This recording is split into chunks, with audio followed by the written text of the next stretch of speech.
Hi, good morning to all. എല്ലാവർക്കും super നോട്ട്സിന്റെ 5 AM ക്ലബിലേക്ക് സ്വാഗതം. എല്ലാവരും അതിരാവിലെ ഉറക്കം എഴുന്നേറ്റ് വളരെ ഉന്മേഷത്തോടെയും ആവേശത്തോടെയും എഴുന്നേറ്റ് അത്രയും പോസിറ്റീവായിട്ട് എഴുന്നേറ്റ് രാവിലെ എന്നെ കേട്ടിരിക്കുകയാണ്. അതുപോലെ തന്നെ നമ്മൾ ഓരോ ദിവസവും എഴുന്നേൽക്കുന്ന സമയത്ത് എനിക്ക് ഇന്നത്തെ ദിവസം എനിക്ക് വേണ്ടിയിട്ട് എന്താണ് ചെയ്യാൻ കഴിയുന്നതെന്ന് ഓരോരുത്തരും മനസ്സിലൊന്ന് ആലോചിച്ച് നോക്കണം അല്ലേ. നമ്മുടെ വിജയത്തിന് വേണ്ടി ഓരോ ദിവസവും ഉറക്കം എഴുന്നേൽക്കുമ്പോൾ അല്ലെങ്കിൽ ഉറക്കം എഴുന്നേൽക്കുന്ന സാഹചര്യത്തിൽ നമുക്ക് എന്താണ് നമ്മുടെ ജീവിതത്തിൽ നമുക്ക് വേണ്ടി ചെയ്യാൻ സാധിക്കുന്നതെന്ന് നമ്മളെല്ലാവരും ഒന്ന് ചിന്തിച്ച് നോക്കുന്നത് നല്ലതായിരിക്കും അല്ലേ. ഇന്നത്തെ പോലെ തന്നെ നാളെ ഒരു ദിവസം നമ്മൾ ഉറക്കം എഴുന്നേൽക്കുന്ന സാഹചര്യത്തിൽ നമ്മുടെ ലക്ഷ്യങ്ങളെല്ലാം കൈവരിച്ചുകൊണ്ട് നമുക്ക് ആഗ്രഹിച്ചതെല്ലാം നമ്മൾ നേടിക്കൊണ്ട് ഒരു പുതിയ സുപ്രഭാതത്തെ നമ്മൾ വരവേൽക്കുന്നത് സ്വപ്നം കാണുന്നവരാണ് അല്ലെ നമ്മളെല്ലാവരും. ഇതുപോലെ തന്നെ ഈ ഒരു സ്വപ്നം സാക്ഷാത്കരിക്കാൻ വേണ്ടി ഇന്നത്തെ ദിവസം ഉറക്കം എഴുന്നേറ്റ് ഈ സാഹചര്യത്തിൽ എനിക്ക് എന്താണ് ഇന്നത്തെ ദിവസം എനിക്ക് വേണ്ടി ചെയ്യാൻ കഴിയുക എന്നൊന്ന് മനസ്സിലൊന്ന് ചിന്തിച്ചു നോക്കണം. വിജയിക്കാനുള്ള തീരുമാനം നിങ്ങൾ എടുത്തതാണെങ്കിൽ, APGയുടെ വാക്കുകളാണല്ലേ, വിജയിക്കാനുള്ള തീരുമാനം നിങ്ങൾ എടുത്തിട്ടുള്ളതാണെങ്കിൽ ആ തീരുമാനത്തിന് കരുത്തുണ്ടെങ്കിൽ ഒരു പരാജയത്തിനും നിങ്ങളെ പിന്തള്ളാൻ സാധിക്കത്തില്ലടാ. ഒരിക്കലും നമ്മൾ പരാജയപ്പെട്ടു പോയില്ല നമ്മുടെ തീരുമാനം ശക്തമാണെങ്കിൽ. APGയുടെ ഈ വാക്കുകളെ ഓർത്തുകൊണ്ട് തന്നെ നമുക്ക് ഇന്നത്തെ ക്ലാസ്സിലേക്ക് പോകാം അല്ലേടാ. ഇന്നത്തെ 5 AM ക്ലബിൽ ഞാൻ നിങ്ങളോട് ഡിസ്കസ് ചെയ്യാൻ പോകുന്നത് കേരളത്തിലെ ദൃശ്യകലകളെ കുറിച്ചാണ്. നമുക്കറിയാം കേരളത്തിലെ ദൃശ്യകലകളിലെ കഥകളിയെ കുറിച്ച്, ഒരു ദൃശ്യാവിഷ്കാരം, കലകൾ കാണാനും അത് ആസ്വദിക്കാനും നമുക്കൊക്കെ വളരെ ഇഷ്ടപ്പെട്ടതാണ് അല്ലെ. അപ്പൊ ദൃശ്യകലകളിൽ ഒരു ദൃശ്യാവിഷ്കാരം തന്നെയാണ് രാവിലെ തന്നെ ഞാൻ നിങ്ങളുടെ മുന്നിലേക്ക് എത്തിക്കുന്നത്. നമ്മൾ ഇന്ന് പരിചയപ്പെടുന്നത് കഥകളിയെ പറ്റിയാണ് കേട്ടോ. നമ്മുടെ എക്സാം പോയിന്റ് ഓഫ് വ്യൂവിൽ കഥകളി എത്രമാത്രം ഇമ്പോർട്ടന്റ് ആണെന്നും അതിന് നല്ലൊരു ശതമാനം മാർക്ക് ആർട്ട് ആൻഡ് കൾച്ചറിന്റെ ഭാഗത്തുനിന്ന് നമുക്ക് കിട്ടുന്നതാണെന്ന് നമുക്കറിയാം അല്ലെ. അപ്പൊ കഥകളി എല്ലാവർക്കും ഇഷ്ടപ്പെട്ട കഥകളിയാണ് ഇന്ന് നമ്മൾ കൂടുതലായിട്ട് മനസ്സിലാക്കാൻ പോകുന്നത്. ദൃശ്യകലകളിൽ ഏറ്റവും കൂടുതൽ മാർക്ക്, ഏറ്റവും കൂടുതൽ ചോദ്യങ്ങൾ വരുന്നതും ഈ കഥകളി എന്ന് പറയുന്ന ഭാഗത്ത് നിന്നാണ്. കഥകളിനെ കുറിച്ച് നമ്മൾ മനസ്സിലാക്കുന്നതിന് മുന്നേ കഥകളിയുടെ ഒരു പൂർണ്ണകാല കലാരൂപമാണ്, ആദ്യകാല കലാരൂപം എന്ന് വിശേഷിപ്പിക്കുന്നത് രാമനാട്ടമാണ് അല്ലെ. ഈ രാമനാട്ടത്തിലേക്കും വരുന്നതിന് മുന്നേ തന്നെ നമ്മൾ മനസ്സിലാക്കി വെക്കണം, കൃഷ്ണനാട്ടത്തെ പറ്റി മനസ്സിലാക്കി വെക്കണം. ഈ രാമനാട്ടം ഉണ്ടായ സാഹചര്യവും കൃഷ്ണനാട്ടം എന്താണെന്നും ഒരു കഥയിലൂടെ പറയാം. ഒരുപാട് കഥകൾ ഇതിനെ റിലേറ്റ് ചെയ്തുണ്ടെങ്കിലും ഒരു കഥയാണ്, ഏറ്റവും പോപ്പുലർ ആയിട്ട് നിൽക്കുന്ന ഒരു കഥയാണ് നമ്മൾ നിങ്ങൾ കേട്ടിട്ടുണ്ടാവണം. ഇനി കേട്ടിട്ടില്ലാത്തവരൊന്ന് അറിഞ്ഞിരിക്കുക.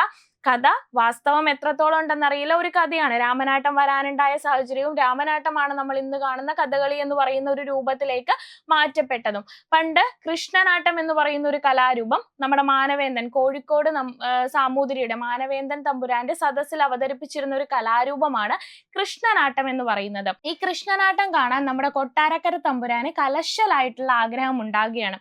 ഇങ്ങനെ കൊട്ടാരക്കര തമ്പുരാൻ നമ്മുടെ കോഴിക്കോട് സാമൂതിരിയോട് പറഞ്ഞു, കൃഷ്ണനാട്ടത്തിലെ കലാകാരന്മാരെ തന്റെ കൊട്ടാരത്തിലേക്ക് അയക്കാൻ പറഞ്ഞു. എന്നാൽ രാമനാട്ടം കാണാനുള്ള അല്ലെങ്കിൽ കൃഷ്ണനാട്ടം കാണാനുള്ള യോഗ്യതയൊന്നും നമ്മുടെ തിരുവിതാംകൂറുകാർക്കില്ല എന്ന് സാമൂതിരി പറയുകയുണ്ടായി.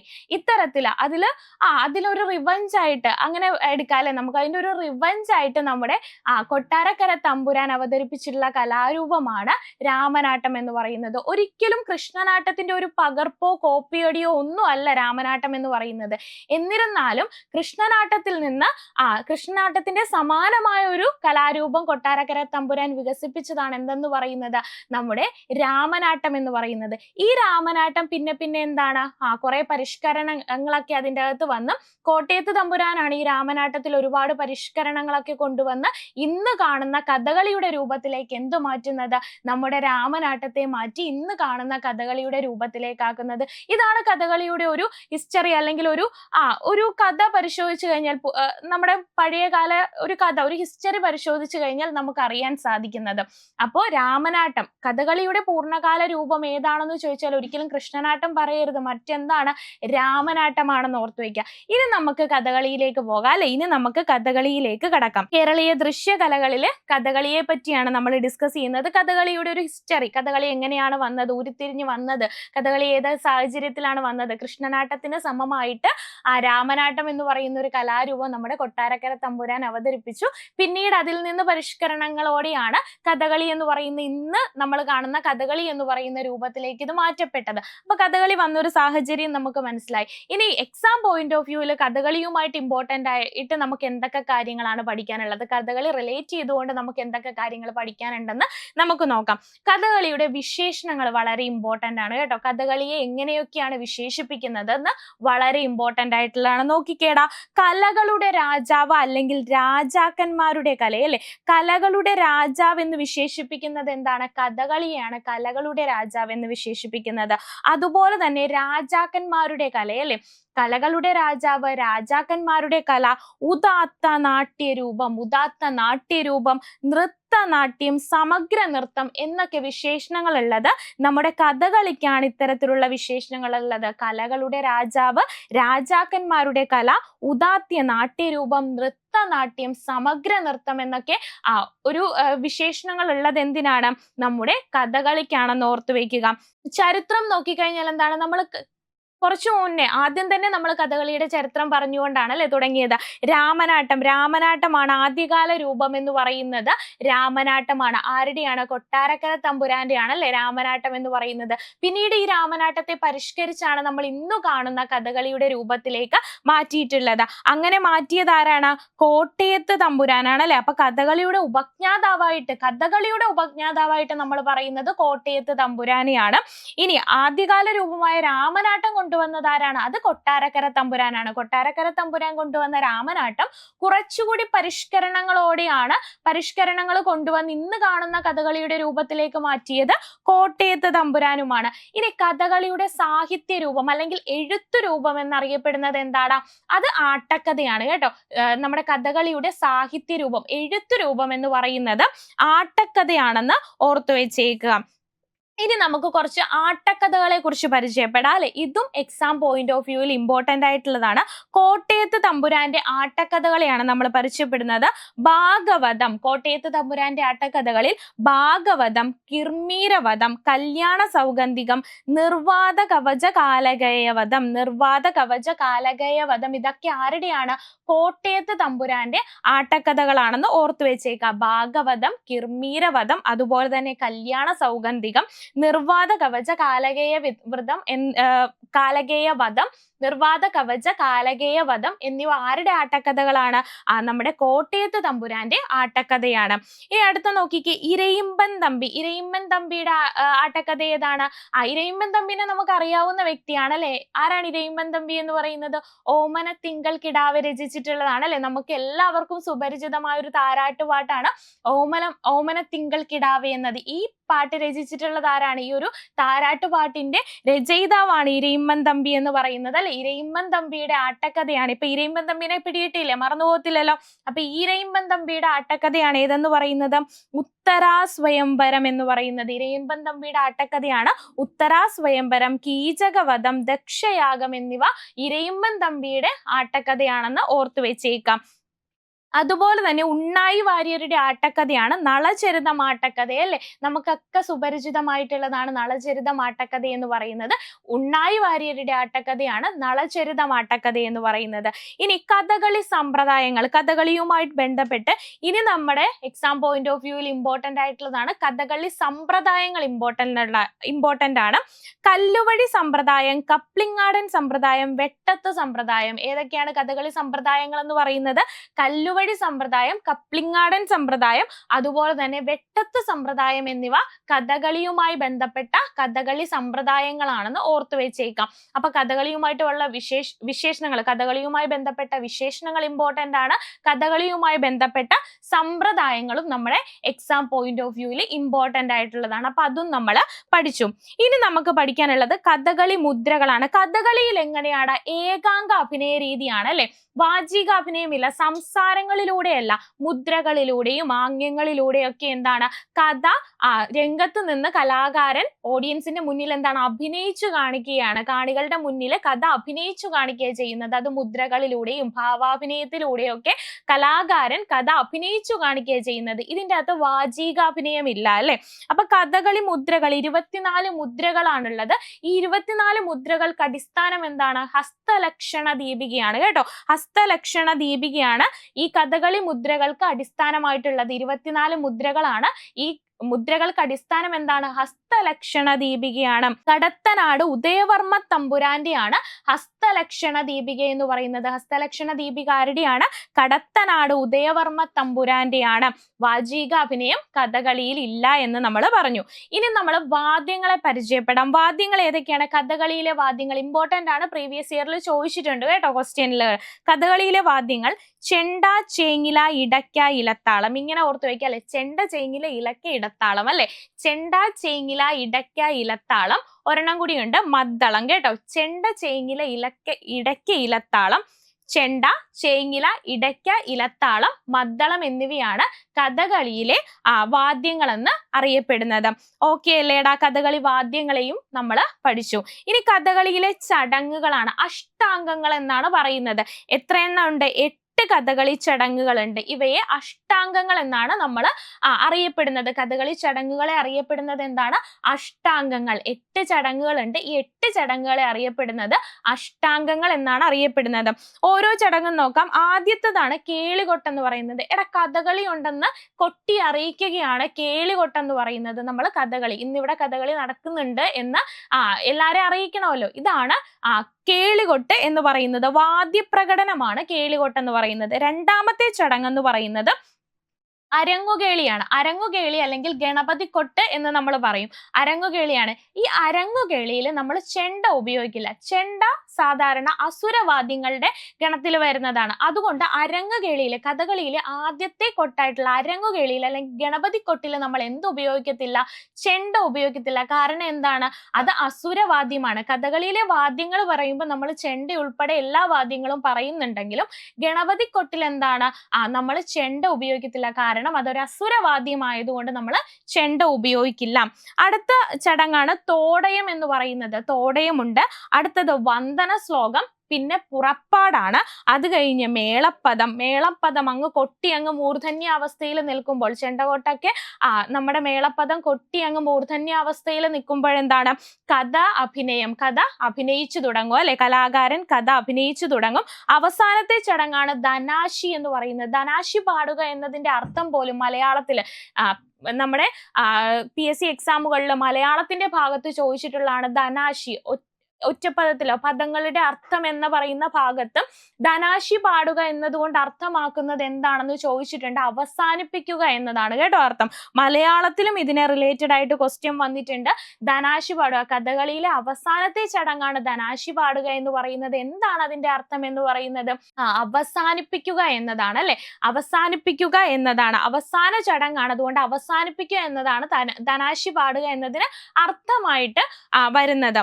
അപ്പൊ ഏതൊക്കെ ചടങ്ങുകളാണ്? 8 ചടങ്ങുകളുണ്ട്. അഷ്ടാംഗങ്ങൾ എന്നറിയപ്പെടുന്നു. ഒന്നാമത്തത് കേളികൊട്ട്, അരങ്ങുകേളി, തോടയം, വന്ദന ശ്ലോകം, പുറപ്പാട്, മേളപ്പദം, കഥാഭിനയം, ധനാശി എന്നിവയാണ് കഥകളിയിലെ 8 ചടങ്ങുകൾ എന്ന് പറയുന്നത്. ഇവയെ അഷ്ടാംഗങ്ങൾ എന്ന് നമ്മൾ അറിയപ്പെടുന്നുണ്ട്. ഇനി കഥകളിയിലെ വേഷങ്ങളാണ് ഇമ്പോർട്ടന്റ് ആയിട്ടുള്ളത്. കഥകളി വേഷങ്ങൾ, പ്രധാനപ്പെട്ട വേഷങ്ങളാണ് നമ്മൾ പരിചയപ്പെടുന്നത്. ഒന്നാമത്തെ വേഷം എന്താണ്? പച്ചയാണ്. പച്ച എന്ന് പറയുന്നത് സാത്വിക സ്വഭാവമുള്ള കഥാപാത്രങ്ങൾ, നന്മ നിറഞ്ഞ കഥാപാത്രങ്ങൾക്കാണ് നമ്മൾ പച്ചവേഷം നൽകുന്നത് അല്ലെ. കഥകളി കഥാപാത്രങ്ങളിൽ പച്ചവേഷം നൽകുന്നത് എന്തിനാണ്? സാത്വിക കഥാപാത്രങ്ങൾ അല്ലെങ്കിൽ നന്മ നിറഞ്ഞ കഥാപാത്രങ്ങൾക്കാണ് നമ്മൾ പച്ചവേഷം നൽകുന്നത്. രാമൻ, ലക്ഷ്മണൻ, ശ്രീകൃഷ്ണൻ എന്നിവ എന്താണ്?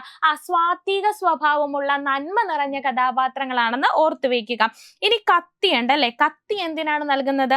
തിന്മ നിറഞ്ഞ രാജാക്കന്മാർക്കാണ് കത്തി വേഷം നൽകുന്നത്. തിന്മയാണ് അല്ലെ കത്തി. കത്തി എന്ന് ഓർക്കുമ്പോൾ തന്നെ നമുക്ക് തിന്മയാണെന്ന് ഓർക്കാം. അപ്പൊ തിന്മ കലർന്ന വേഷം, തിന്മ നിറഞ്ഞ രാജാക്കന്മാർക്ക് നൽകുന്നതാണ് കത്തി വേഷം എന്ന് പറയുന്നത്. അല്ലെങ്കിൽ പ്രതിനായകന്മാരെന്ന് നമ്മൾ പറയും അല്ലെ. ദുര്യോധനനും കംസനും രാവണനും ഒക്കെ എന്താണ്? പ്രതിനായകന്മാരാണ്. നായകന്മാരല്ല, പ്രതിനായകന്മാരാണ്. ദുഷ്ട കഥാപാത്രങ്ങളായിട്ടാണ്, തിന്മ നിറഞ്ഞ രാജാക്കന്മാരായിട്ടാണ് നമ്മൾ കണക്കാക്കുന്നവരെ. അപ്പൊ പ്രതിനായകന്മാർക്കാണ് എന്ത് നൽകുന്നത്? കത്തി വേഷം നൽകുന്നത്. രാവണനും ദുര്യോധനനും ഒക്കെ എന്താണ്? പ്രതിനായകന്മാരാണ്. അടുത്ത നോക്കാം താടി. താടി 3 തരം താടിയുണ്ട്. വെളുത്ത താടിയുണ്ട്, ചുവന്ന താടിയുണ്ട്, കറുത്ത താടിയുണ്ട് അല്ലെ. താടി 3 തരത്തിലുണ്ട്. വെളുത്തത്, ചുവപ്പ്, കറുത്ത കറുത്ത താടി എന്നീ 3 തരം താടികളുണ്ട്. വെളുത്ത താടി എന്ന് പറയുന്നത്, വെള്ളത്താടി ആർക്കാണ് കൊടുക്കുന്നത്? വെള്ളത്താടി കൊടുക്കുന്നത് അതിമാനുഷികരായിട്ടുള്ള കഥാപാത്രങ്ങൾക്കാണ്. ഈ ഹനുമാൻ, ജാംബവാൻ പോലെയുള്ള കഥാപാത്രങ്ങൾക്കാണ് നമ്മൾ വെളുത്ത താടി കൊടുക്കുന്നത്. എന്താണ്? അതിമാനുഷികർ, മനുഷ്യരെ കവിഞ്ഞെന്താണ് കഴിവുള്ളവരെയാണ് നമ്മൾ അതിമാനുഷികർ എന്ന് പറയുന്നത്. ഈ അതിമാനുഷികരായിട്ടുള്ള കഥാപാത്രങ്ങൾക്കാണ് നമ്മൾ വെള്ളത്താടി കൊടുക്കുന്നത്. ഹനുമാൻ, ജാംബവാൻ പോലെയുള്ള കഥാപാത്രങ്ങൾക്ക് വെള്ളത്താടിയാണ് കൊടുക്കുന്നത്. അടുത്തത് ചുവന്ന താടി. ക്ഷിപ്രകോപികളായിട്ടുള്ള വനചാരികൾക്ക് കൊടുക്കുന്നതാണ് എന്ത്? ചുവന്ന താടി എന്ന് പറയുന്നത്. ക്ഷിപ്രകോപികളായിട്ടുള്ള വനചാരികൾക്കാണ് നമ്മൾ ചുവന്ന താടി കൊടുക്കുന്നത്. അധികവും ദുഷ്ട കഥാപാത്രങ്ങളായിരിക്കും ഇവിടെ ചുവന്ന താടിയിൽ വരുന്നത്. അധികവും ദുഷ്ട കഥാപാത്രങ്ങൾക്കായിരിക്കും. ഭഗൻ, ബാലി, സുഗ്രീവൻ എന്നിവയാണ് ദുഷ്ട കഥാപാത്രങ്ങൾ, ചുവന്ന താടിയിൽ വരുന്ന കഥാപാത്രങ്ങൾ എന്ന് പറയുന്നത്. അടുത്ത നോക്കാം നമുക്ക് കറുത്ത താടി. കറുത്ത താടി നമ്മൾ വേടന്മാർക്കും നായാടികളുമായ കഥാപാത്രങ്ങൾക്കാണ് കൊടുക്കുന്നത്. കറുത്ത താടി ആർക്കാണ് കൊടുക്കുന്നത്? വേടന്മാരും അതുപോലെ തന്നെ നായാടികളുമായ കഥാപാത്രങ്ങൾക്കാണ് നമ്മൾ കറുത്ത താടി കൊടുക്കുന്നത്. അടുത്തത് കരിയാണ്. കരി രാക്ഷസന്മാർക്കാണ് നമ്മൾ കരിവേഷം കൊടുക്കുന്നത്. ആർക്കാണ്? രാക്ഷസന്മാർക്കാണ് നമ്മൾ കരിവേഷം കൊടുക്കുന്നത്. ഘടോൽകജൻ, ശൂർപ്പണഖ, പൂതന എന്നിവർക്ക് എന്താണ് നമ്മൾ കരിവേഷമാണ് കൊടുക്കുന്നത്. രാക്ഷസ സ്വഭാവമുള്ള കഥാപാത്രങ്ങളാണ് അല്ലെ ഘടോൽകജനും ശൂർപ്പണഖയും അതുപോലെ തന്നെ പൂതനയൊക്കെ എന്താണ്? രാക്ഷസ സ്വഭാവമുള്ള കഥാപാത്രങ്ങൾക്കാണ്. ഇവർക്കാണ് നമ്മൾ കരിവേഷം കൊടുക്കുന്നത്. അടുത്ത നോക്കിക്കേ, മിനുക്ക്. എന്താ? മിനുക്കപ്പണിയൊക്കെ കുറച്ച് കൂടുതൽ ചെയ്യുന്ന സ്ത്രീകളായിരിക്കും അല്ലെ, മുഖത്ത് മിനുക്ക്. അതുപോലെയുള്ള ഇപ്പൊ മുനികളും സ്ത്രീകളുമായിരിക്കും. മുനികൾ എന്താണ്? രുദ്രാക്ഷമൊക്കെ ഇട്ട് കുറച്ച് മിനുക്കപ്പണിയൊക്കെ അവരുടെ ശരീരത്തൊക്കെ ചെയ്താണ് വരുന്നത്. അപ്പൊ സ്ത്രീകൾക്കും മുനിമാർക്കുമാണ് നമ്മൾ എന്ത് കൊടുക്കുന്നത്? മിനുക്ക് വേഷം കൊടുക്കുന്നത്. മിനുക്കാർക്കാണ്? സ്ത്രീകൾക്കും മുനിമാർക്കുമാണ് നമ്മൾ. കുറച്ച് മിനുക്കപ്പണിയൊക്കെ കൂടുതലുള്ളത് സ്ത്രീകൾക്കും മുനിമാർക്കുമാണ്. അപ്പൊ ഇവർക്ക് രണ്ടുപേർക്കുമാണ് നമ്മൾ മിനുക്ക് വേഷങ്ങൾ കൊടുക്കുന്നത്. ഇനി അടുത്തതാണ് പഴുപ്പ് എന്ന് പറയുന്ന ഒരു വേഷം ഉണ്ട്. ഈ പഴുപ്പ് കൊടുക്കുന്നത് ദേവകളായ കഥാപാത്രങ്ങൾക്കാണ്. ഇവയെ കൂടാതെ പഴുപ്പ് എന്ന് പറയുന്ന ഒരു വേഷം കൂടി കഥകളിയിലുണ്ട്. ഇത് കൊടുക്കുന്നത് ആർക്കാണ്? ദേവകളായ കഥാപാത്രങ്ങൾക്കാണ് പഴുപ്പ് വേഷം കൊടുക്കുന്നത്. ശിവൻ, ബാലഭദ്രൻ, ആദിത്യൻ എന്നിവരെന്താണ്? ദേവകളായ കഥാപാത്രമാണ് അല്ലെ. ഈ ദേവകളായ കഥാപാത്രങ്ങൾക്കാണ് നമ്മൾ എന്ത് കൊടുക്കുന്നത്? നമ്മൾ പഴുപ്പ് വേഷം കൊടുക്കുന്നതെന്ന് ഓർത്ത് വെച്ചേക്കാം. അപ്പൊ കഥകളിയിലെ വേഷങ്ങളും നമ്മൾ പഠിച്ചു. കഥകളിയിലെ ബേസിക് ആയിട്ട് ചോദിക്കാൻ ചാൻസ് ഉള്ള എല്ലാ ഭാഗങ്ങളും നമ്മൾ കവർ ചെയ്ത് പഠിച്ചു കഴിഞ്ഞു കേട്ടോ. ഇനി നമുക്ക് ഇതിൻ്റെ അകത്തു നിന്നുള്ള കുറച്ച് ക്വസ്റ്റ്യൻ ആൻസേഴ്സ് നോക്കാം അല്ലെ. പ്രീവിയസ് ഇയറിൽ ചോദിച്ചിട്ടുള്ള ക്വസ്റ്റ്യൻ ആൻസർ ആണ്. കഥകളിയുടെ ആദ്യകാല രൂപം ഏതാണ്? കഥകളിയുടെ ആദ്യകാല രൂപം ഏതാടാ? കൃഷ്ണഗീതി അല്ല. നമ്മൾ പറഞ്ഞു കൃഷ്ണനാട്ടത്തിന് സമമായിട്ടാണ് എന്തവതരിപ്പിച്ചിട്ടുള്ളത്? രാമനാട്ടമാണ് കഥകളിയുടെ ആദ്യകാല രൂപം. കൊട്ടാരക്കര തമ്പുരാൻ രാമനാട്ടം അവതരിപ്പിച്ചതെന്ന് നമ്മൾ പറഞ്ഞു അല്ലെ. രാമനാട്ടമാണ് പിന്നീട് എന്തായിട്ട് മാറിയത്? കഥകളിയായിട്ട് മാറിയത്. അപ്പൊ കൃഷ്ണഗീതി അല്ല, കേളികൊട്ടും അല്ല, മാർഗിയല്ല, മറിച്ച് എന്താണ്? രാമനാട്ടമാണ് കഥകളിയുടെ ആദ്യകാല രൂപം. പറയാൻ പറഞ്ഞാൽ നിങ്ങൾ പറയേണ്ടത് രാമനാട്ടം വികസിപ്പിച്ചത് ആരാണ്? കൊട്ടാരക്കര തമ്പുരാനാണെന്ന് ഓർത്ത് വെച്ചേക്കുക. അടുത്ത നോക്കിക്കേ, കഥകളിയുടെ ആദ്യത്തെ ചടങ്ങ്. കഥകളിയിലെ ആദ്യത്തെ ചടങ്ങ് ഏതാണ്? കഥകളിയുടെ ആദ്യത്തെ ചടങ്ങ് പുറപ്പാടാണോ? അല്ല. ആരംഭമാണോ? അല്ല. ധനാശി പാടുകയാണോ? അല്ല. ബാക്കി എന്താണ്? കേളികൊട്ടാണ് അല്ലെ. കേളികൊട്ടാണ്. കൊട്ടി അറിയിക്കണ്ടേ നാട്ടുകാരെയൊക്കെ ഇവിടെ കഥകളി നടപ്പുണ്ടെന്ന് കൊട്ടി അറിയിക്കണം അല്ലെ. അപ്പൊ കേളികൊട്ടാണ്. ധനാശി എന്താണ്? ധനാശി പാടുക എന്ന് പറഞ്ഞാൽ അവസാനത്തെ ചടങ്ങാണ്. കഥകളിയിലെ അവസാനത്തെ ചടങ്ങ് ധനാശി പാടുകയെന്നും ആദ്യത്തെ ചടങ്ങ് കേളികൊട്ടുമാണ്. റിപ്പീറ്റ് ആയിട്ട് ഇത് രണ്ടും ചോദിച്ചു വരുന്നതാണ് കേട്ടോ. ഈ ധനാശിയും കേളികൊട്ടും റിപ്പീറ്റ് ആയിട്ട് കഥകളിയുമായിട്ട് ബന്ധപ്പെട്ട് നമ്മളോട് ചോദിച്ചു വരുന്നതാണ്. ഓക്കെ, അടുത്ത നോക്കിക്കേടാ, കഥകളിയുടെ സാഹിത്യ രൂപം. ഇത് നിങ്ങൾക്കുള്ള ക്വസ്റ്റ്യൻ ആണ്. കഥകളിയുടെ സാഹിത്യ രൂപം ഏതാണെന്നാണ്, എഴുത്ത് രൂപം ഏതാണെന്നാണ്. രാമനാട്ടമാണോ? കൃഷ്ണനാട്ടമാണോ? കൃഷ്ണഗീതിയാണോ? ആട്ടക്കഥയാണോ? എന്താണ് കഥകളിയുടെ സാഹിത്യ രൂപം എന്ന് പറയുന്നത്? ഒന്ന് കമന്റ് ചെയ്തോളുക.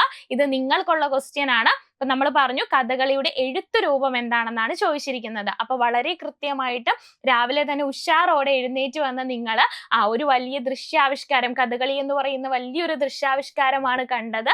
ആ ഒരു ഇൻട്രസ്റ്റോട് കൂടി നിങ്ങൾ അവസാനം വരെ എന്നെ കേട്ടിരുന്നു എന്ന് വിശ്വസിക്കുന്നു. അപ്പൊ നമുക്ക് അടുത്ത ക്ലാസ്സിൽ കാണുന്നവരെ ഓക്കെ, താങ്ക് യു ഓൾ.